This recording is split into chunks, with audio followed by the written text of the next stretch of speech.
Welcome in, Memphis. I'm Harrison Clapp, and this is WREG Plus. So we're going to be talking about stuff you see on TV, but we're going to be doing a deeper dive and talking about it in a way you can kind of really only do on here.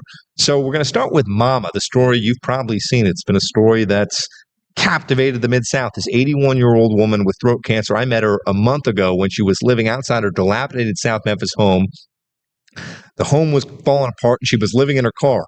Now, a month later, after I first met her, she just got plans for her brand new house. Pretty awesome story. And she's also raised $75,000 in her GoFundMe.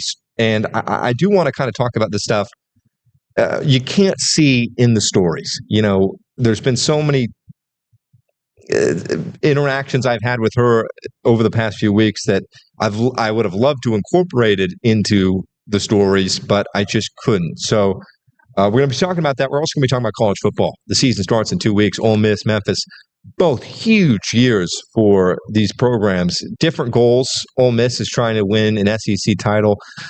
Memphis is trying to win the American. And after getting stubbed from the Big 12 Conference and a $200 million add-on or offer to join that conference, I think Memphis has more pressure on them than they ever have. But we're going to start off with Austin Drummond, the man accused of killing 4 family members in Lake County. He's appeared in court, but Drummond did an exclusive interview just a few days ago saying he's innocent. That's all next on WREG Plus.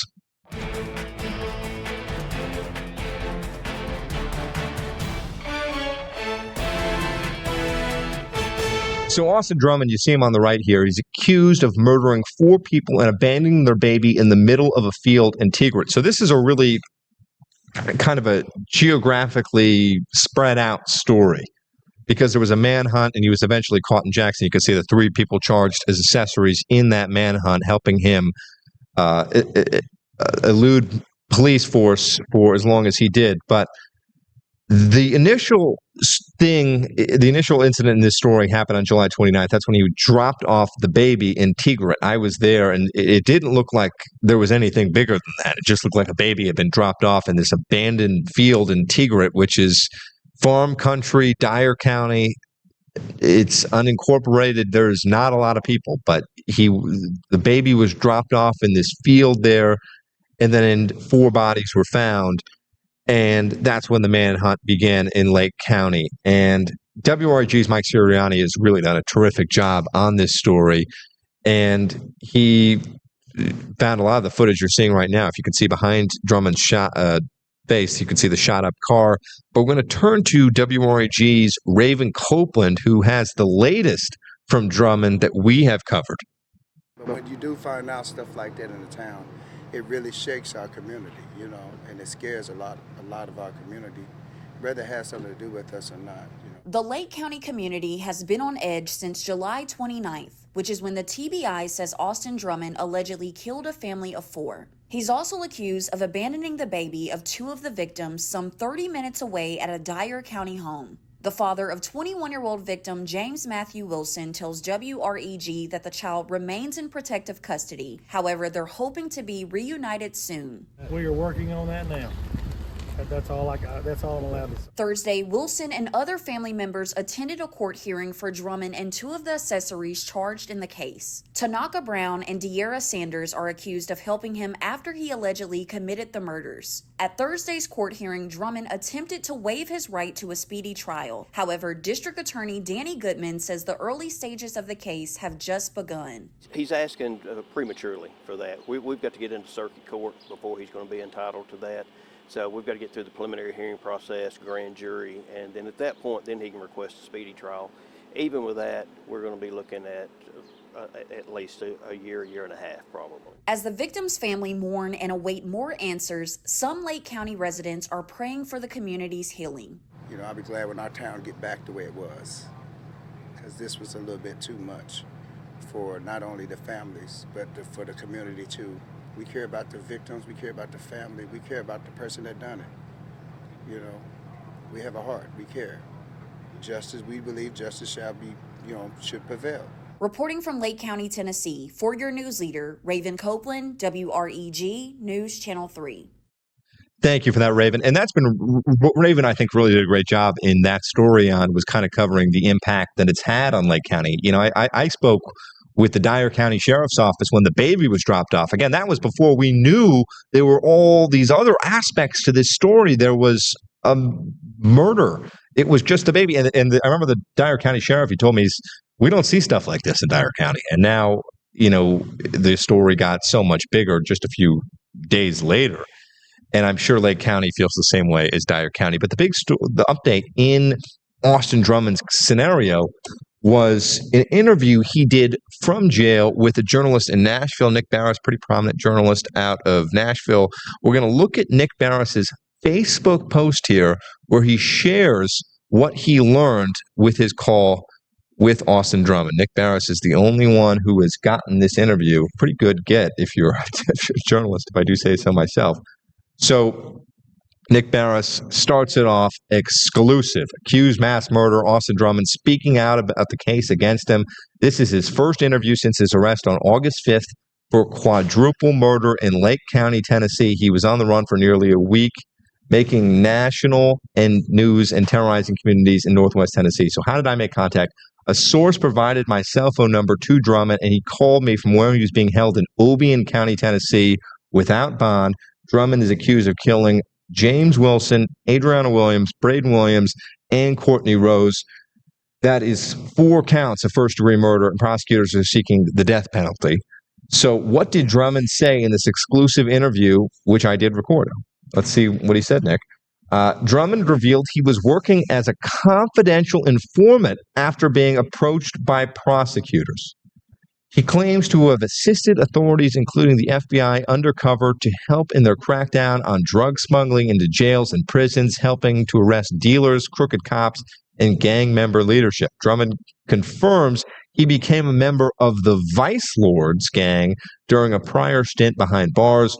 He only learned his cover was blown the day of the murders. And this is where it gets a little kind of confusing here. Drummond, so he only learned his cover was blown the day of the murders. Then when the 4 people were murdered, he ran. Drummond admits he did the wrong thing by running, but said he was scared. He says he is innocent and had no reason to kill the 4 individuals, all of whom he considered to be family. And that's interesting. We've spoken with James Wilson's father, and he did not feel that way. Now, I did ask him what he knows about how they were killed, and if not him, then who did it. I also asked him to explain the role of the baby that was found left in the car seat alive in Dyer County. And Drummond said to that question, which is kind of the $1 million question in this whole case, is who killed the family if it wasn't Drummond, and why was the baby left there? Drummond said at this point he is not ready to answer those questions. Okay. He definitely knows more. What to believe is another matter, but we will talk again. So great job from Nick Barris out in Nashville. But I think those questions are really what everybody wants to know. And again, this is a story that has captured national headlines. And just a little background on Drummond. Long history, criminal history, dating back to 2013. And what was fascinating was when you know that, and he says he's working with the FBI. You know, I didn't know the FBI was recruiting like that. So why did he kill these people? Again, he doesn't say he did, but I want to know why this family was killed. Why was the baby left there? Why did he leave the baby? Why did he do an interview with a journalist? What does he have to gain from doing an exclusive with Nick Barris? I don't know. Is there any truth to this? What he is saying as the trial continues, and it looks like this will really get dragged on in Lake County. But fascinating story. Heartbreaking story as well, but we're really trying to figure out why this family was killed. We do not know, but we will let you know when we find out any updates on Austin Drummond. We're going to move on to maybe a happier story here, definitely a happier story. Mama, the 81-year-old with throat cancer, I was the first one that did this story in all of Memphis. It's kind of become a talking point. I even get, I've been here for 5 months, and I never got recognized. I go out and people will stop me. Oh, you're the guy that did the story with Mama? Yeah, I am. But Mama, what was so fascinating, and I want to kind of take you back to square one here, when we did our first meeting a month ago, and Mama's name is Christine Marshall. She's more affectionately known by Mama in the South Memphis community, and a neighbor tipped us off on Mama's story back in July 17th. That was the first time we made contact. And she said there's this sweet woman who's beloved in South Memphis. You can see the neighbor right there who tipped us off. And the woman's living in her car. The house is dilapidated. Can you go check it out? And I went to go check it out. I was the first one there. And I remember seeing her in the back of her car because I pulled up, and sometimes when you go out and do these stories, you're not sure if you're going to get anything. But I remember seeing her in the back of her car, and she sees me. I get out, and she, for the first 15 minutes, we couldn't really communicate because she has throat cancer. She can't speak. And so she would get this book out, and you could kind of see it in some of those shots we were showing on the right of the screen, but that's how she would communicate with me. But now Mama has got a home, and we're going to look at, again, we did the story, Mama, the donations started flying in, and now someone, a suburban man who reached out to the station after we first did the story, wants to build Mama an entire house. He's telling her to keep her money. This was the story we did just a few weeks ago on the latest update with Mama. We'll see you soon. Thank you, Jake. New at 5, we first brought you the story of Christine Marshall, more affectionately known as Mama, just a few weeks ago. The 81-year-old has been living in a car outside her dilapidated South Memphis home for 3 years. After your news leader shared her story, nearly $75,000 of donations came in to help her. Now, one Memphis man is telling Mama, keep your money, as he is planning to build her a house for free. Yeah, what luck. WREG's Harrison Klopp has been following Mama's story from the beginning. And Harrison, it sounds like someone is taking care of the labor and supplies for free. Greg, Stephanie, good evening. One of the city's top contractors is coming to the rescue, but he's not doing it alone. Saw the story on y'all's news station, and that night I just couldn't sleep, so I reached out to the news station and kind of trying to get a little information about it. And so finally the next day you guys got me in touch with the son, and I came out and met with Miss Marshall and the son. And once I met her for the first time, dude, she melted my heart, and I was like, I've got to help this lady. Memphis contractor Jason Smith describing the moment he first learned about Christine Marshall's story, as he immediately felt he had to do whatever it took to get Mama's house rebuilt. But it turns out Mama's house was beyond repair, as it would take a complete teardown and rebuild. This wire right here has so much tension on it, and it's like just holding right here. It's almost like this has flex to it. You can actually see this moving. And you've got a fence gate right here to where it's done kind of dug into it. I guarantee if you open that fence up right here, this whole side just goes. Smith then turned to social media, asking if the community would help him out with labor and supplies. Within hours, he heard from competitors, architects, woodworkers, electricians, plumbers, and even complete strangers. I had a guy send me a message. He said, man, I've lost everything I had 2 years ago through a divorce. He said, I can't afford to, donate the materials, but I'll donate my time and my labor. As Smith is waiting on the city to approve certain building regulations, he already has the design for Mama's new house, as he shared the plans exclusively with WREG. He estimates a cost of anywhere from $125,000 to $150,000 for the rebuild. As far as Mama's $75,000 she raised through her GoFundMe, he's told the 81-year-old with throat cancer to keep her money. None of the subs are making a dime. We all know going into this is 100% on us. We're not, everything's donations. We also had the chance to show Mama her new house today, as she jumped with joy. Your house.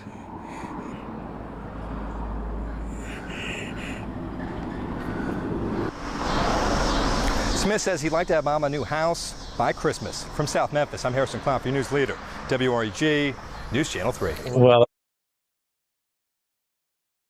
does not get much better than that. And I have an update from Jason Smith, who tells me that house is, again, we showed the plans in that package.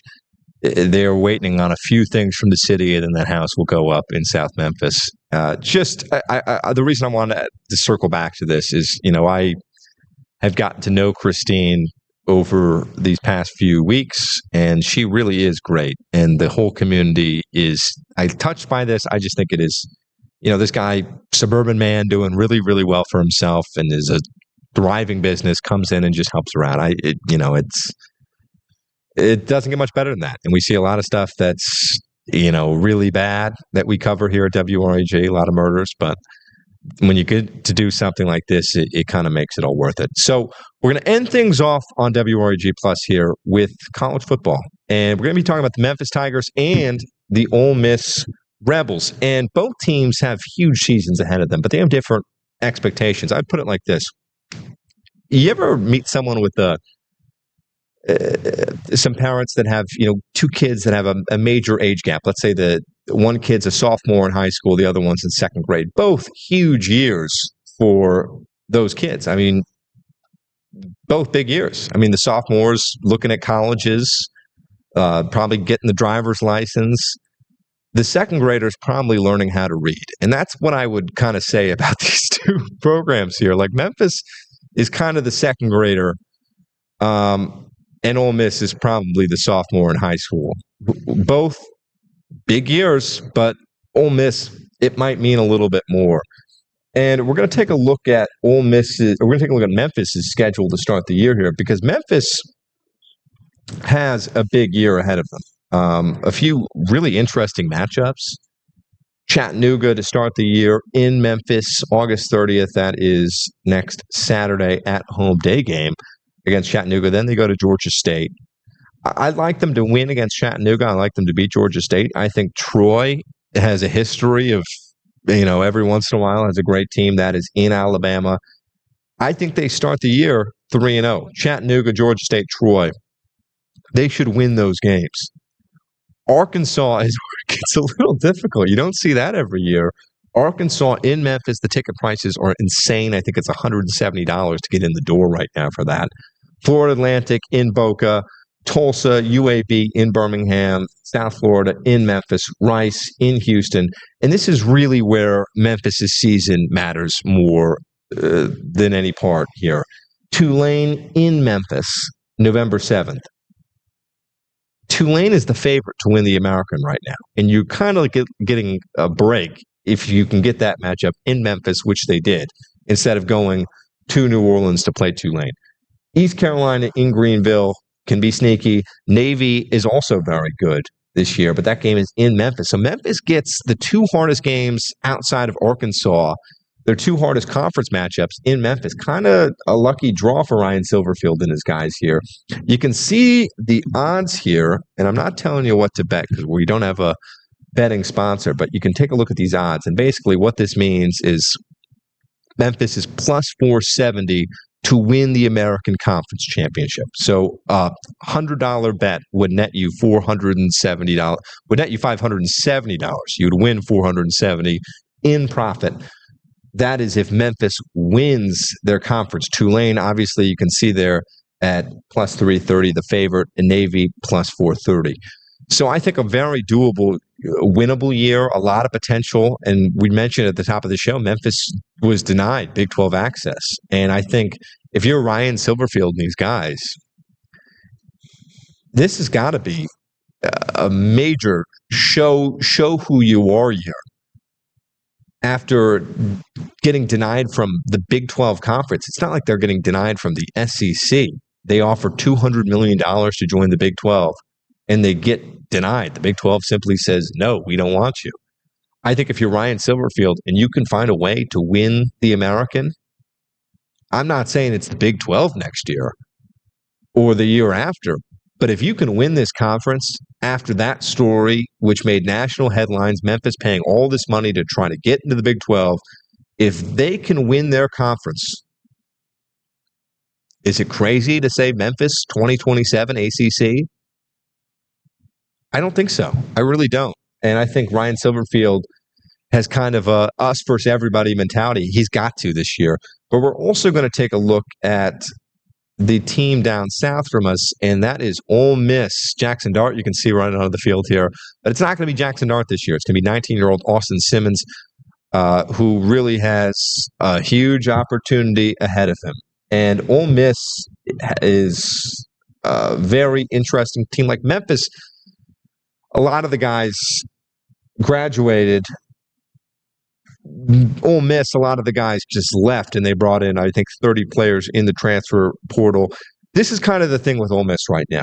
3 out of their 4 seasons these past years with Lane, they've gotten 10 wins. They've been great. Lane's been unbelievable since coming from FAU. 10 wins in the regular season should be enough to get you into this 12-team playoff. They won 9 regular season games, and then they beat Duke in their bowl game last year. But they have a very kind of interesting schedule as well. We're going to take a look at Ole Miss's schedule here. And they start the year with Georgia State in Oxford. Then they go to Kentucky. Mark Stoops and Kentucky went to Ole Miss, beat them last year, and cost them a spot in the playoff. Then they have Arkansas. So both Memphis and Ole Miss have Arkansas. And that is in Oxford. And then they have Tulane. Both Memphis and Ole Miss have home games against Tulane. LSU is where this season, I think, it's really interesting because Garrett Nussmeier, quarterback of LSU, is an NFL talent. He is going to be one of the top 15 players taken off the board in next year's NFL draft. This is a brand new defense, really, for Ole Miss. If they can shut down Nussmeier and this LSU team that's got a lot of people really buzzing right now about him, I think things look good for Ole Miss. Washington State, a very unusual matchup in Oxford the next week. And then it's Georgia in Athens. It's a tough game. And I'm kind of looking at this right now. If they can beat Georgia State, if they can beat Kentucky, if they can win out until Georgia, I don't think anyone's got them beating Georgia. But if they can go, we see 1, 2, 3, 4, 5, 6, 6-0 into the Georgia game, lose Georgia, they're 6-1. They beat Oklahoma, they're 7-1. 8-1 South Carolina, but that's another tough game because Lenora Sellers is another one of these quarterbacks that's going to be one of the first few off the board. He can really play. It's a different type of quarterback than Nussmeier. The two most talented players this Ole Miss team will face this year at the quarterback position will come both in Oxford. LSU with Nussmeier and Sellers with South Carolina. Then it's a little bit easier where they get the Citadel, a military academy in South Carolina, by the way, if you're wondering that, in Oxford. And then they've got the Gators. That's always a tough one in Oxford as well. And they close the year against in-state rival Mississippi State in Starkville. So I think a totally doable, year if you're trying to make a playoff, which I know Lane is. And I look at Georgia, October 18th. I don't think they're winning that game. But again, outside of Oklahoma here on October 25th, find me their losses. Is it crazy to say they lose just one at home? Because again, I think if they go 10-2, they got 12 games on their season. They go 10-2, they're going to be in a 12-team playoff because they went 9-3 last year and they were the last team out. So I just look at this schedule right now. There's no Alabama. That's huge. No Alabama. And they've got, again, if I had to look at one of these teams and say that's going to be the game, I think South Carolina is really good this year. Coach Beamer down there in Columbia is just doing a terrific job. We're also going to be taking a look at some odds here. This is to win the SEC. So Texas, Arch Manning, you don't have Texas. You don't have A&M as well. So kind of getting a few breaks here for Ole Miss. But Texas is the favorite, and you can see Ole Miss. So a $100 bet will win you $1,900 if Ole Miss wins the SEC. I'm not saying it's going to happen. I'm not saying Memphis is going to win, but I think both of these schools that are kind of in our area have real opportunities. If it was Texas and A&M back-to-back, let's say, for Ole Miss, I would say things are looking a little tougher. If it was a non-conference game against Wisconsin for Memphis, I would say, maybe I'm not as high. But I think both of these schools have a real chance to have great years, and it'll be fun to watch both of them. And again, that's going to conclude WREG Plus's first ever full live stream. It was a great show, I thought, but we've got only up from here.